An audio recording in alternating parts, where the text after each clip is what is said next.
बच्चों, इन दिनों मैं एक किताब पढ़ रहा था।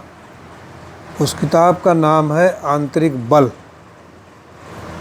इसमें जल, तत्व और मन, हमारा मन जल से कैसे कनेक्टेड है, इसके बारे में इतनी मोटी किताब लिखा उन्होंने। डॉक्टर संधा है। तो इसमें आप लोग काम की एक चीज़ आ गई, वो मैं सोचा आज पढ़ूंगा। और ये आसान भी है और बहुत मुश्किल भी है। इसमें माता पिता को बच्चों की मदद करनी है और बच्चों को माता पिता की मदद करनी है। कैसे पढ़ते हैं, जितना दिमाग में रह जाए, नहीं तो इसमें तो आ ही जाएगा। बच्चों को श्रेष्ठ बनाएं। अपने बच्चों को कोई चीज़ सिखाने की कोशिश न करें। यह स्कूल का काम है। इनके शिक्षक बनने की कोशिश नहीं, सिर्फ अभिभावक की भूमिका निभाएं और अपने घर को दूसरा स्कूल न बनाएं, बल्कि उनका घर बना रहने दें।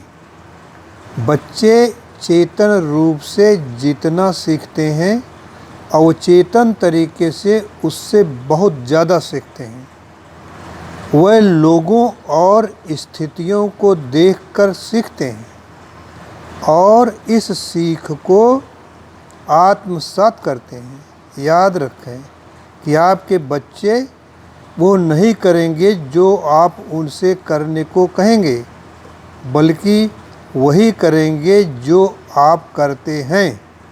इसलिए आपकी जिम्मेवारी खुद का विकास करना और खुद को बेहतर बनाना है। आपको अपने बच्चों के लिए रोल मॉडल बनने की ज़रूरत है।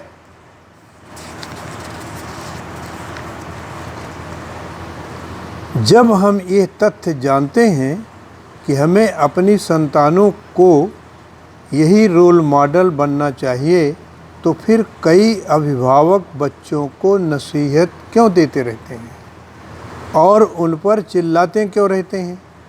साथ ही वे शिकायत भी करते रहते हैं कि उनके बच्चे नहीं सुनते हैं। लेकिन सवाल यह है कि जब आपके बच्चे आपको सुन ही नहीं रहे हैं, तो फिर आप उन पर चिल्लाते क्यों जा रहे हैं। जवाब सरल है, क्योंकि चिल्लाना और दूसरों को नसीहत देना खुद को बेहतर बनाने से ज़्यादा आसान होता है। यकीन माने या नहीं माने, जब आप सचमुच खुद को बेहतर बनाने लगते हैं और बेहतर बन जाते हैं, तो उस दिन आप अपने बच्चों पर चिल्लाना और नसीहत देना छोड़ देंगे।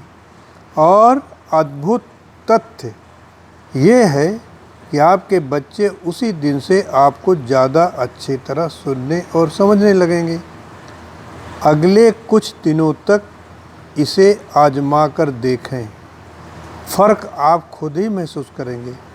जब आपके बच्चे आपको अच्छे गुणों का प्रदर्शन करते हुए और लगातार खुद को बेहतर बनाते हुए देखते हैं, वह अपने आप से सही चीज़ें सीखेंगे। और बेहतर अभिभावक बनने के लिए यही सबसे पहली ज़रूरत है। आपके अच्छे विचार बच्चों को स्पर्श करते रहते हैं। ये बात जो है बेटा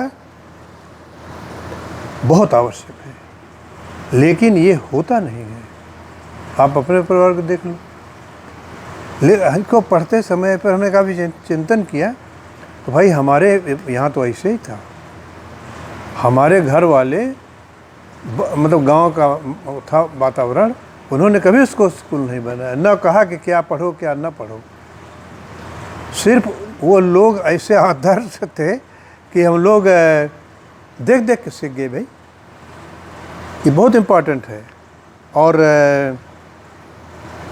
ख़ास करके सरिता जी के लिए, ये तो अपने स्कूल में तुम इसका कार्ड बना करके जितने पेरेंट्स हैं उनको देती रहो, वहीं से सीखते हैं बच्चे।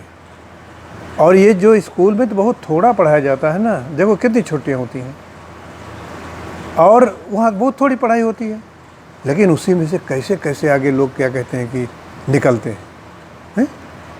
तो वो देख के सीखते हैं, है ना। चाहे बाज़ार में जा रहे हो, कहीं जा रहे हो, जो कुछ देखते हैं वही लर्निंग होती है। तो आप लोग चलो इनको सबको लिख के इसको दे देना, ये अपने माता पिता को पढ़ाएं। और चलो अब जैसे यहाँ पर है, मैं तो कहता हूँ कि आपकी मम्मी या पिताजी या भाई कोई भी हो आपसे बड़े, इस सत्संग में अगर आ सके तो उनको ज़रूर लाएं आप, उनमें भी परिवर्तन होगा और वो आपको मदद करेगा। कोशिश होनी चाहिए कि इस केंद्र में जो बच्चे आते हैं उनके माँ दादी या जो भी साथ आ सकें आवें, आखिर उनके लिए भी तो साधना होगी ना ये। तो बच्चों, बहुत दिन के बाद हम लोग आज मिले हैं, तो इतना भाषण हो गया, लेकिन देखो आपका काम ही है अपने को बनाना, श्रेष्ठ बनाओ। आपको कोशिश करना है, बनना क्या ना बनना है वो तो डिसाइडेड है। जो काम भगवान आपसे लेना चाहेगा वो बना देगा। खुश रहो।